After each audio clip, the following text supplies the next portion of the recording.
కాట్ల కుక్కల్లాగా మీద పడుతున్నారు కూటమి ప్రభుత్వం మీద. పర్వాలేదు, మీరు పడండి. మిమ్మల్ని మీ పరిస్థితిని బట్టి మీకు యాంటీ రాబీస్ ఇంజెక్షన్ ఇవ్వటమో, లేకపోతే మీరు చేసిన యాదవ పనులకి తన్ని మీ నేరాలకి తగిన బుద్ధి చెప్పి లోపల వేయటమో జరుగుతుంది. దాంట్లో డౌట్ లేదు. ఏ ఒక్క వైసీపీలో ఉన్నటువంటి వ్యక్తి, క్రైమ్ చేసిన ఏ వ్యక్తి కూడా తప్పించుకోలేడు. రాబోయే 5 ఏళ్లలో మీరు చేసుకున్న కర్మకి మీరు అనుభవించాల్సిందే శిక్ష. ఎవరి మీద వ్యక్తిగతంగా మేము ఎటువంటి నేరారోపణలు చేయం, మేము ఏ వ్యక్తిని టార్గెట్ చేయం. కానీ మీరు చేసిన ప్రతి పనికి మీరు సమాధానం చెప్పుకోవాల్సినటువంటి రోజు నాకు తెలిసి 1 or 2 yearsలో వస్తుంది. అదే దట్ డిపెండ్స్ అపాన్ వాళ్ళ గ్రావిటీ, వాళ్ళు చేసిన నేరాలు ఎట్లా అంటే వాటిని బట్టి. అందరికీ నమస్కారం. ఇక్కడికి విచ్చేసిన క్రియాశీలక కార్యకర్తల కుటుంబాలకి, జన సైనికులకి, వీర మహిళలకి, ఈ క్రియాశీల సభ్యత్వాలు చేయించినటువంటి మన జనసేన కార్యకర్తలందరికీ హృదయపూర్వక స్వాగతం.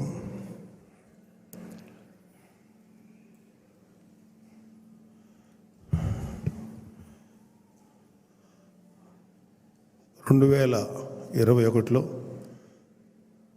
మన జనసేనాని పవన్ కళ్యాణ్ గారు కొన్ని అంటే ఎంతోమంది కార్యకర్తలు అనేక సందర్భాల్లో చనిపోవటం జరిగినప్పుడు నా సాయశక్తుల అంటే పవన్ కళ్యాణ్ గారి సాయశక్తుల చాలామందికి హెల్ప్ చేశారు. కానీ ఇంకా ఎఫెక్టివ్గా, కన్స్ట్రక్టివ్గా ఎలా చేయాలి, వాళ్ళకి ఏ విధంగా మనం సపోర్ట్ ఇవ్వాలి అన్నప్పుడు ఆయన ఈ యొక్క ఆలోచన ఇట్లాగా కార్యకర్తలకి బీమా సౌకర్యం చేయిస్తే అది క్రియాశీలక మెంబర్స్ అంటే జనసేన మెంబర్స్గా కానీ ప్లస్ వాళ్ళ జీవితానికి ఒక సేఫ్టీ కానీ ఉంటుందని ఆలోచించి ఆయన చేసినటువంటి ఒక గొప్ప ఆలోచన.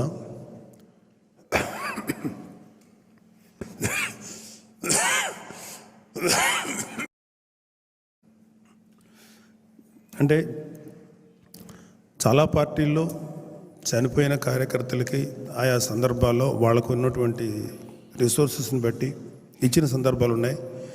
కానీ ఒక కన్స్ట్రక్టివ్ వేలో ఎలా చేయాలి అన్నప్పుడు ఆయన మనకిచ్చిన అద్భుతమైన ఐడియా ఈ క్రియాశీలక మెంబర్స్, ఈ మెంబర్షిప్. 2021లో 1,00,000 మంది, 2022లో 3 లక్షల మంది, 3,50,000, 2023లో 6,47,000 మంది క్రియాశీలక సభ్యులుగా నమోదు చేసుకున్నారు. దీంట్లో రెన్యూవల్స్ కూడా ఉన్నాయి. ఇప్పుడు మళ్ళీ మన 18వ తారీఖున క్రియాశీలక మెంబర్షిప్ స్టార్ట్ చేశారు. 28 వరకు కదండి, 28 వరకు ఉంటుంది. కొంచెం వర్షాలు ఇబ్బంది వల్ల ఇంకొక 1 or 2 days ఎక్స్టెన్షన్ చేయమని చెప్పి నేను అడుగుతున్నాను వీళ్ళని, మన ఈ నిర్వహించే వాళ్ళని. అంటే ఒక్కొక్కసారి ఎవరైనా చనిపోయినా, ఎవరికైనా గాయపడినా ఒక్కోసారి మా కెపాసిటీ కూడా సరిపోదు, ఎంతని మేము కూడా ఇవ్వగలుగుతాం. సో ఇది ఒక అద్భుతమైన ఆలోచన కళింబాబు గారు చేసింది. సో చనిపోయిన కార్యకర్తల కుటుంబాలకి ఆ వ్యక్తిని మేము తీసుకురాలేకపోవచ్చు, కానీ ఆ కుటుంబానికి ఎంతో కొంత ఆర్థికపరమైనటువంటి సపోర్టు ఇవ్వగలిగేటువంటి అవకాశం మాకు ఈ యొక్క క్రియాశీలక మెంబర్షిప్స్ ద్వారా లభించింది. అంటే ఇంతకుముందు మన చక్రవర్తి గారు ఒక ఇన్ఫర్మేషన్, చల్లపల్లిలో ఒక మేస్త్రి గారు ఒక ఆయన ఉండేవారు, తాపీ మేస్త్రి గారు. ఆయన 2022లో క్రియాశీలక, దానికి ముందు ఎప్పుడు 21లో ఇప్పుడు చేయించుకున్నారు.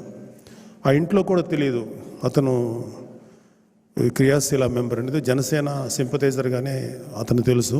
ఇంట్లో వాళ్ళకి కూడా తెలియదు ఇతను క్రియాశీలక మెంబర్షిప్ తీసుకున్నారని. చాలా చాలా చాలా పేద కుటుంబం. సరే, దురదృష్టం కొద్దీ ఆయన చనిపోయారు. చనిపోయిన తర్వాత వాళ్ళ కుటుంబ సభ్యులు ఎవరికి కూడా తెలియదు ఆయన ఈ క్రియాశీలక మెంబర్షిప్ చేశాడని. సో ఆ రోజు ఆ కుటుంబాన్ని, ఆ చనిపోయిన వ్యక్తి తాలూకు కుటుంబం గురించి ఎంక్వైరీ చేసి వాళ్ళ కుటుంబ సభ్యులకి ఆ రోజు జనసేన తరఫున 5 లక్షల రూపాయలు ఇస్తే వాళ్ళు చాలా ఆశ్చర్యపోయారు. మాకు తెలియదండి, మా వ్యక్తి ఇలా చేశారు ఇట్లాగని అని. వాళ్ళు ఆ 5 లక్షలు అంటే అత్యంత పేద కుటుంబం, 2 ఆడపిల్లలు, ఎలాగా లైఫ్ ఉంటుంది, ఇంటికి పెద్ద ఆయన చనిపోయాడు, బ్రెడ్ బెర్నరు, వాళ్ళ కుటుంబాన్ని ఎలాగ మనం రక్షించుకోవాలని పాపం ఆ తల్లి లేకపోతే who ever concern with the family అప్పుడు ఒక ఆపన్న హస్తంలాగా ఇది వాళ్ళ ఇంటికి చేరింది ఈ డబ్బు. సో అదే చెప్తున్నా, చనిపోయిన వ్యక్తిని తీసుకురాలేకపోవచ్చు కానీ ఆ కుటుంబానికి జనసేన పార్టీ ఎంతో అండగా, ఆర్థికంగా అండగా నిలబడుతుంది. అలాగే చాలామంది గాయపడ్డారు అనేక రకాలుగా. వాళ్ళందరికీ కూడా వాళ్ళ హాస్పిటల్లో ఖర్చుల నిమిత్తం చాలా కన్సిడరబుల్ అమౌంట్స్ ఇచ్చాం. కొంతమందికి 3-4 కేసులు అయితే వాళ్ళు శాశ్వతమైనటువంటి అంగవైకల్యం సంభవించినప్పుడు వాళ్ళకి 3 లక్షల దాకా వాళ్ళకి సపోర్ట్గా ఇవ్వటం జరిగింది. సుమారు 21 నుంచి మొన్న 24 దాకా 349 మంది క్రియాశీలక కార్యకర్తలు వీళ్ళు చనిపోవటం జరిగింది. వాళ్ళందరికీ కలిపి ఇప్పుడు దాకా మనం చెల్లించింది 17,45,00,000 రూపాయలు వాళ్ళ కుటుంబాలకు మనం చెల్లించాం. అలాగే గాయపడిన సభ్యులు 443 మంది, వాళ్ళకి చెల్లించిన డబ్బు 6,74,00,000.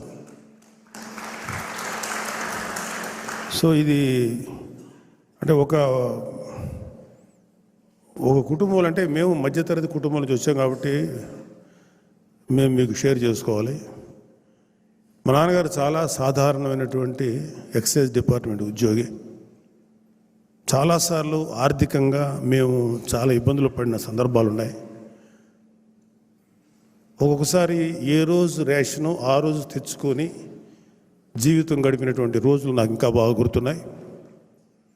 అలాగే మా పెద్ద చెల్లెలకి ఒంట్లో బాగలేకపోతే హాస్పిటల్కి తీసుకెళ్ళి చూపించడానికి కూడా ఒక 5 రూపాయలు కూడా లేనటువంటి పరిస్థితులు మాకు జరిగినాయి.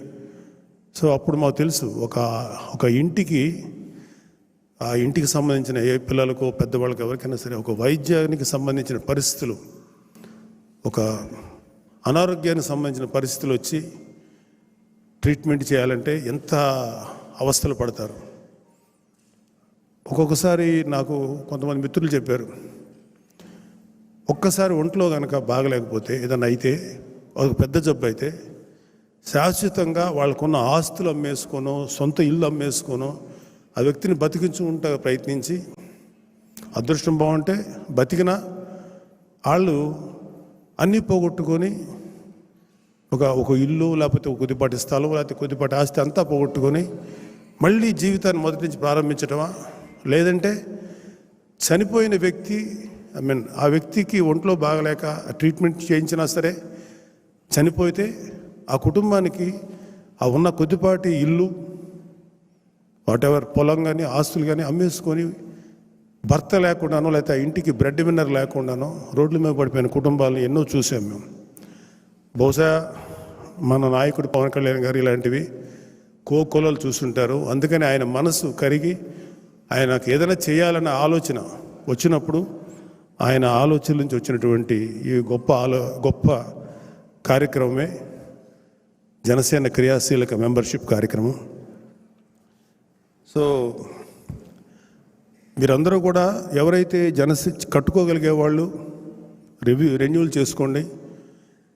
ఒకవేళ ఎవరైనా కట్టుకోలేకపోతే, బాగా పేదరికంలో ఉంటే, మనకి ఇవాళ జనసేనకి బలమైన నాయకులు ఉన్నారు అన్ని నియోజకవర్గాల్లో. వాళ్ళకి జనసేన క్రియాశీలక సభ్యత్వం తీసుకోవాలని అనిపించినా ఒక 500 కూడా కట్టలేని పరిస్థితిలో ఉన్న వాళ్ళకి ఒక్కొక్క కార్యకర్త, అంటే కాస్త సంపాదించుకున్న కార్యకర్త కానీ, డబ్బున్న కార్యకర్త కానీ, నాయకులు కానీ, వీర మహిళలు కానీ, ఒక వ్యక్తికి మీరు స్పాన్సర్ చేయండి ఒక 500 రూపాయలు. అక్కడ మీరు స్పాన్సర్ చేసి వాళ్ళు మెంబర్స్ అవుతారు, ఎట్ ద సేమ్ టైం వాళ్ళకి ఒక భద్రత కల్పించిన వాళ్ళు అవుతారు. అంటే ఒక చాలామంది ఏంటంటే ఎరా రాజకీయాల్లో తిరిగి పాడైపోయాడు, ఎందుకు కాకుండా అయిపోయాడు అని చాలామంది అనిపించుకుంటుంటారు, యూత్ కానీ లేకపోతే చాలామంది నాయకులు కానీ.